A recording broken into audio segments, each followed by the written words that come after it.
ओम शांति 8/3/2024 की मुरली है। मुख्य रूप से बाबा ने कहा, जो बच्चे बहुत मीठे हैं, जिन्हें सर्विस के बिना और कुछ सूझता ही नहीं, जो अति प्रेम से बाप को याद करते, खुशी में प्रेम के आंसू बहाते, ऐसे बच्चों को बाप भी याद करते हैं। बाप की नज़र फूलों तरफ जाती है। कहेंगे, फलानी आत्मा बड़ी अच्छी है। यह आत्मा जहाँ सर्विस देखती भागती रहती है, अनेकों का कल्याण करती है, तो बाप उसे याद करते हैं। आगे कहा, सदा खुशी में डांस करने के लिए सच्चे बाप से सदा सच्चा रहना है, कुछ भी छिपाना नहीं है। बाप जो अविनाशी रत्न देते हैं वो सबको बांटने हैं। साथ साथ शिव बाबा को अपना वारिस बनाकर सब कुछ सफल करना है। इसमें मनहूस नहीं बनना है। अब सुनते हैं महावाक्यों को विस्तार से। बाबा ने कहा, मीठे बच्चे, बाप की सकाश लेने के लिए खुशबूदार फूल बनो। सवेरे सवेरे उठकर याद में बैठ प्यार से बाबा से मीठी मीठी बातें करो। प्रश्न है, बाप को सब बच्चे नंबरवार याद करते हैं, लेकिन बाप किन बच्चों को याद करते हैं? उत्तर, जो बच्चे बहुत मीठे हैं, जिन्हें सर्विस के बिना और कुछ सूझता ही नहीं, जो अति प्रेम से बाप को याद करते, खुशी में प्रेम के आंसू बहाते, ऐसे बच्चों को बाप भी याद करते हैं। बाप की नज़र फूलों तरफ जाती है। कहेंगे, फलानी आत्मा बड़ी अच्छी है। यह आत्मा जहाँ सर्विस देखती भागती रहती है, अनेकों का कल्याण करती है, तो बाप उसे याद करते हैं। ओम शांति। बाप बैठकर सब आत्माओं को समझाते हैं। शरीर भी याद पड़ता तो आत्मा भी याद पड़ती है। शरीर बगैर आत्मा को नहीं याद किया जा सकता। समझा जाता है, यह आत्मा अच्छी है, यह ब्राह्ममुखी है, यह इस दुनिया का सैर आदि करना चाहती है, यह उस दुनिया को भूली हुई है। पहले उनका नाम रूप सामने आता है। फलाने की आत्मा को याद किया जाता है। फलाने की आत्मा अच्छी सर्विस करती है। इनका बुद्धि योग बाबा के साथ है। इनमें यह गुण है। पहले शरीर को याद करने से फिर आत्मा याद आती है। पहले शरीर याद आएगा, क्योंकि शरीर बड़ी चीज़ है ना। फिर आत्मा जो सूक्ष्म बहुत छोटी है वो याद आएगी। इन बड़े शरीर की कोई महिमा नहीं की जाती है। महिमा आत्मा की ही की जाती है। इनकी आत्मा अच्छी सर्विस करती है। फलाने की आत्मा इनसे अच्छी है। पहले तो शरीर याद आता है। बाप को तो अनेक आत्माओं को याद करना पड़ता है। शरीर का नाम याद नहीं आता, सिर्फ रूप सामने आता है। फलाने की आत्मा कहने से शरीर जरूर याद पड़ता है। जैसे समझते हो, इस दादा के शरीर में शिव बाबा आते हैं। जानते हैं, इनके तन में बाबा है। शरीर जरूर याद पड़ेगा। पूछते हैं, हम कैसे याद करें? शिव बाबा को ब्रह्मा तन में याद करें या परमधाम में याद करें? बहुतों का प्रश्न उठता है। बाबा कहते हैं, याद तो आत्मा को ही करना है, परंतु शरीर भी जरूर याद आता है। पहले शरीर फिर आत्मा। बाबा इनके शरीर में बैठा है तो जरूर शरीर याद आएगा। फलाने शरीर वाली आत्मा में यह गुण है। बाबा भी देखते रहते हैं, कौन मुझे याद करते हैं, किस में बहुत गुण है, किस किस फूल में खुशबू है। फूलों से सबका प्यार होता है। गुलदस्ता बनाते हैं, उसमें राजा रानी प्रजा भिन्न भिन्न फूल पत्ते आदि सब बनाते हैं। बाप की नज़र फूलों की तरफ जाएगी। कहेंगे, फलाने की आत्मा बड़ी अच्छी है, बड़ी सर्विस करती है। आत्म अभिमान में रहे बाप को याद करते रहते हैं। जहाँ सर्विस देखते हैं वहाँ भागते हैं। फिर भी सवेरे उठकर याद में बैठते होंगे तो किसको याद करते होंगे? शिव बाबा परमधाम में याद आता होगा या मधुबन में याद आता होगा? बाबा याद आता होगा ना। इसमें शिव बाबा है, क्योंकि बाप तो अभी नीचे आ गया। मुरली चलाने नीचे आए हैं। इनका अपने घर में तो कोई काम नहीं है, वहां जाकर क्या करेंगे? इस तन में ही प्रवेश करते हैं तो पहले जरूर शरीर याद आएगा, फिर आत्मा। फलाने शरीर में जो आत्मा है यह अनन्य अच्छी है, इनको सर्विस बगैर कुछ सूझता नहीं है, बहुत मीठी है। बाबा बैठे रहते हैं, सबको देखते रहते हैं। फलानी बच्ची बहुत अच्छी है, बहुत याद करती है। बांधेली बच्चियों को बेकार के लिए कितनी मार मिलती है, कितना प्रेम से याद करती होंगी। जब बहुत याद करती है तो खुशी के मारे प्रेम के आंसू भी आ जाते हैं। कभी कभी वो आंसू गिर भी पड़ते हैं। बाबा को और धंधा क्या है, सबको याद करते हैं। बहुत बच्चियां याद आती है, फलाने की आत्मा में दम नहीं है, बाप को याद नहीं करती, किसको सुख नहीं देती, यह अपना ही कल्याण नहीं करती। बाप तो यही जांच करते रहेंगे। याद करना माना सकाश देना। आत्मा का कनेक्शन परमात्मा के साथ रहता है ना। एक दिन आएगा जबकि बच्चे योग में बहुत रहेंगे, यह भी किसको याद करेंगे तो झट साक्षात्कार होगा। आत्मा तो है छोटी बिंदी, साक्षात्कार करे तो भी कोई समझ न सके, फिर भी शरीर ही याद आता है। आत्मा है छोटी परंतु याद करती है तो उनकी आत्मा पावन बनती जाती है। बगीचे में वैरायटी फूल होते हैं, बाबा भी देखते हैं, यह बहुत अच्छा खुशबूदार फूल है, यह इतना नहीं तो पद भी कम होगा। बाबा के जो मददगार बनते हैं वही ऊंच पद पाते हैं, वह भी जो बाप को याद करते रहते हैं। ब्राह्मण से ट्रांसफर हो देवता बनते हैं। यह वर्णन भी संगम पर ही कर सकते हैं कि यह दैवी फूल है या आसुरी फूल है। फूल तो सब है परंतु वैरायटी बहुत है। बाबा भी याद करते रहते हैं। टीचर अपने स्टूडेंट को याद करेंगे ना, यह कम पढ़ते हैं, दिल में तो समझेंगे ना। यह बाप भी है टीचर भी है, बाप तो है ही। टीचर पने का जास्ती चलता है, टीचर को तो रोज पढ़ाना है। इस पढ़ाई की ताकत से वो पद पाते हैं। सुबह को तुम सब भाई बाप की याद में बैठते हो, वो सब्जेक्ट है याद की।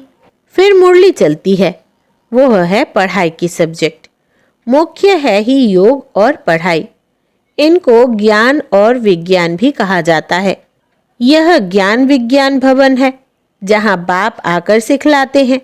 ज्ञान से सारे सृष्टि की नॉलेज मिल जाती है। विज्ञान माना तुम योग में रहते हो, जिससे तुम पावन बन जाते हो। तुमको अर्थ का पता है। बाप बच्चों को देखते रहते हैं। देही अभिमानी बनने से ही भूत निकलेंगे, ऐसे नहीं सबके भूत फट से निकल जाएंगे।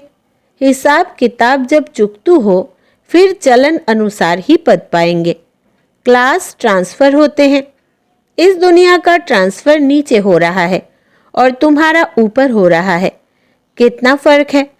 वो कलयुगी सीढ़ी नीचे उतरते जाते हैं और तुम पुरुषोत्तम संगम युगी सीढ़ी ऊपर चढ़ते जाते हो। दुनिया तो यही है, सिर्फ बुद्धि का काम है। तुम कहते हो हम संगम युगी है। पुरुषोत्तम बनाने लिए बाप को आना पड़ता है। तुम्हारे लिए अपुरुषोत्तम संगम युग है, बाकी सब घोर अंधियारे में है। भक्ति को वो बहुत अच्छा समझते हैं क्योंकि ज्ञान का उन्हों को मालूम ही नहीं है।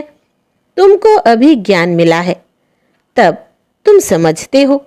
ज्ञान की एक चुटकी से आधा कल्प के लिए हम चढ़ जाते हैं, फिर वहां ज्ञान की बात भी नहीं होगी। यह सब बातें महारथी बच्चे ही सुनकर धारण कर और सुनाते रहेंगे। बाकी तो यहाँ से निकले और खलास। कर्म अकर्म विकर्म का राज भी भगवान ही समझाते हैं। यह है कल्प का संगम युग। जबकि पुरानी दुनिया खत्म हो, नई दुनिया स्थापन होनी है। विनाश सामने खड़ा है। तुम संगम युग पर खड़े हो और मनुष्यों के लिए कलयुग चल रहा है। कितना घोर अंधियारा है। गिरते ही रहते हैं। कोई तो गिराने के निमित्त भी होगा। वो है रावण। इस सभा में वास्तव में कोई पतित बैठ नहीं सकता। पतित वायुमंडल को खराब करेंगे। अगर कोई छिपकर आकर बैठते हैं तो उनको चोट भी लगती है, एकदम गिर पड़ेंगे। ईश्वरीय सभा में कोई दैत्य आकर बैठते हैं तो झट पता पड़ेगा। पत्थर बुद्धि तो है ही, बाकी भी पत्थर बुद्धि हो जाएंगे। 100 गुना दंड पड़ जाएगा, अपने को नुकसान पहुंचाएंगे। कहते हैं हम देखेंगे, इनको पता पड़ता है। हमको क्या पड़ी, जो करेगा सो पाएगा। हमको जानने की जरूरत नहीं। बाप से सदैव सच्चा रहना है। कहते हैं सच तो बीठो नच। सच्चे रहेंगे तो अपनी राजधानी में भी डांस करेंगे। बाप है ही ट्रुथ, तो बच्चों को भी ट्रुथ बनाना चाहिए। बाबा पूछते हैं शिव बाबा कहाँ है? कहते हैं इसमें है। परम धाम छोड़कर दूर देश के रहने वाले आए देश पर आए, उनको तो अब बहुत सर्विस करनी है। बाप कहते हैं मुझे रात दिन यहाँ सर्विस करनी पड़ती है। संदेशियों को, भक्तों को साक्षात्कार कराना पड़ता है तो यहाँ ही। वहाँ तो कोई सर्विस नहीं। सर्विस बेकार बाबा को सुख न आए। सारी दुनिया की सर्विस करनी है। सब पुकारते हैं बाबा आओ। कहते हैं मैं इस रथ में आता हूँ। उन्होंने फिर घोड़े गाड़ी बना दी है। अब घोड़े गाड़ी में श्री कृष्ण कैसे बैठेंगे? ऐसे भी नहीं। कोई शौक होता है घोड़े गाड़ी पर बैठने का। देही अभिमानी और देह अभिमानी बनने की बातें संगम युग पर ही होती है, और सिवाय बाप के यह बातें और कोई समझा भी नहीं सकते हैं। तुम भी अभी जानते हो, पहले नहीं जानते थे। क्या कोई गुरु ने सिखाया? गुरु तो बहुत किए, कोई ने भी नहीं सिखाया। बहुत लोग गुरु करते हैं, समझते हैं कोई से शांति का रास्ता मिल जाए। बाप कहते हैं शांति का सागर तो एक बाप ही है, वो साथ ले जाते हैं। सुखधाम शांति धाम का किसको पता ही नहीं है। कलयुग में है शूद्र वर्ण, पुरुषोत्तम संगम युग पर है ब्राह्मण वर्ण। इन वर्णों का भी तुम्हारे सिवाय कोई को पता नहीं है। यहाँ तो सुनते हैं, बाहर निकलने से सब कुछ भूल जाते हैं, धारणा होती नहीं। बाप कहते हैं कहाँ भी जाते हो बैज पड़ा हो, इसमें लज्जा की बात नहीं है। यह तो बाबा ने बहुत कल्याण के लिए बनाया है। किसको भी समझा कर दो। कोई सेंसिबल होगा तो कहेंगे इस पर आपका खर्चा हुआ होगा। बोलो खर्चा तो होता ही है, गरीबों के लिए फ्री है। वो धारणा कर ले तो ऊंच पद पा सकते हैं। गरीब के पास पैसे ही नहीं तो क्या करेंगे? कोई के पास पैसे है परंतु मनहूस है। इसने प्रैक्टिकल करके दिखाया। सब कुछ माताओं के हवाले कर दिया। तुम बैठ सब कुछ संभालो, क्योंकि अब तो यह ज्ञान मिला है कि पिछाड़ी में कुछ भी याद ना आए। अंतकाल जो स्त्री सिमरे, बड़ी बिल्डिंग्स आदि होंगी तो अवश्य याद पड़ेंगी, परंतु थोड़ा भी ज्ञान सुना तो प्रजा में जरूर आएंगे। बाप तो है ही गरीब निवाज। कोई कोई के पास पैसे होते हैं तो भी मनहूस होते हैं। ऐसे नहीं समझते कि पहला वारिस तो शिव बाबा है। भगवान वारिस तो भक्ति मार्ग में भी है। ईश्वर अर्थ देते हैं। क्या वो कंगाल है जो उनको देते हैं? समझते हैं ईश्वर के नाम पर गरीबों को देंगे तो ईश्वर एवज में देंगे। दूसरे जन्म में मिलता तो है। कहते हैं दे दान तो छूटे ग्रहण। बाप को सब कुछ दे दिया। शरीर, मित्र, संबंधी आदि सब कुछ बाबा को समर्पण कर दिया। यह सब कुछ आपका है। इस समय सारी दुनिया पर ग्रहण लगा हुआ है। वो कैसे एक सेकंड में छूटता है, काले से गोरे कैसे बनते हैं, यह अब तुम ही जानते हो। फिर औरों को समझाते हो। जो कहते हैं हम अंदर में समझते हैं परंतु किसको समझा नहीं सकते हैं, वो भी कोई काम के नहीं। बाप कहते हैं दे दान तो छूटे ग्रहण। हम तुमको अविनाशी रत्न देते हैं, वो सबको देते जाओ तो भारत पर व सारी दुनिया पर जो राहु का ग्रहण बैठा हुआ है वो उतर जाए और बृहस्पति की दशा हो जाए। सबसे अच्छी होती है बृहस्पति की दशा। अब तुम जानते हो भारत खास और आम दुनिया पर राहु का ग्रहण लगा हुआ है, वो कैसे छूटे? यह तो बाप है ना। बाप तुम्हारे से पुराना लेकर नया देते हैं। इसको कहा जाता है बृहस्पति की दशा। मुक्ति धाम में जाने वालों के लिए बृहस्पति की दशा नहीं कहेंगे। अच्छा, मीठे मीठे सिकिलधे बच्चों प्रति माता पिता बाप दादा का याद प्यार और गुड मॉर्निंग।